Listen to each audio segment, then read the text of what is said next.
क्या आप जानते हैं भगवान जगन्नाथ का असली रूप यह लकड़ी की मूरत नहीं बल्कि एक चमकता हुआ नीला पत्थर था जिसे नीलमाधव कहा जाता था। आखिर वो दिव्य पत्थर गायब कहाँ हो गया और भगवान अधूरी मूरत में क्यों बदल गए? यह कहानी मालवा के राजा इंद्रद्युम्न से शुरू होती है। उन्हें पता चला कि ओडिशा के घने जंगलों में भगवान विष्णु साक्षात नीलमाधव के रूप में पूजे जाते हैं।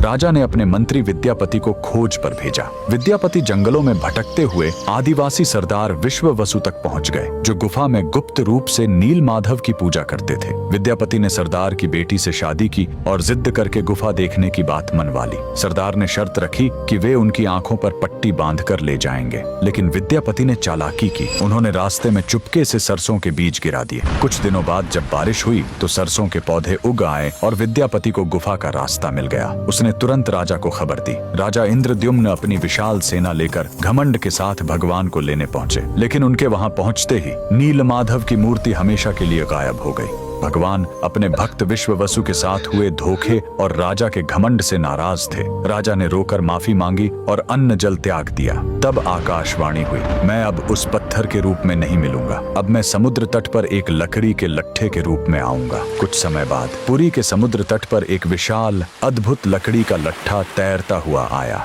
राजा समझ गए कि यही भगवान का नया रूप है। उन्होंने तुरंत आदेश दिया कि इस पवित्र लकड़ी से भगवान की मूर्ति बनाई जाए, लेकिन समस्या यह हुई कि वह कोई साधारण लकड़ी नहीं थी। जैसे ही राज्य के बड़े बड़े कारीगर उस पर छेनी हथौड़ा चलाते, उनके औजार ही टूटकर बिखर जाते। उस दिव्य लकड़ी पर खरोंच तक नहीं आ रही थी। तब स्वयं भगवान विश्वकर्मा एक बूढ़े शिल्पकार के रूप में आए। उन्होंने कहा, मैं इससे मूर्ति बनाऊंगा, लेकिन मेरी एक शर्त है, 21 दिनों तक कमरा बंद रहेगा। अगर बीच में दरवाजा खुला तो मैं काम छोड़कर चला जाऊंगा। राजा मान गए। 15 दिनों तक अंदर से छेनी चलने की आवाज आती रही, लेकिन फिर सब एकदम शांत हो गया। रानी गुंडिचा को लगा कि बूढ़ा शिल्पकार शायद अंदर मर गया है। घबराहट में उन्होंने दरवाजा खोल दिया। अंदर देखा तो शिल्पकार गायब था और वहां भगवान जगन्नाथ, बलभद्र और सुभद्रा की अधूरी मूर्तियां थीं। राजा बहुत दुखी हुए, लेकिन तभी भगवान ने संकेत दिया कि वे इसी अधूरे रूप में रहकर भक्तों को दर्शन देना चाहते हैं। यही कारण है कि आज भी हम भगवान के उस अधूरे लेकिन सबसे प्यारे रूप की पूजा करते हैं। कमेंट्स में जय जगन्नाथ जरूर लिखें।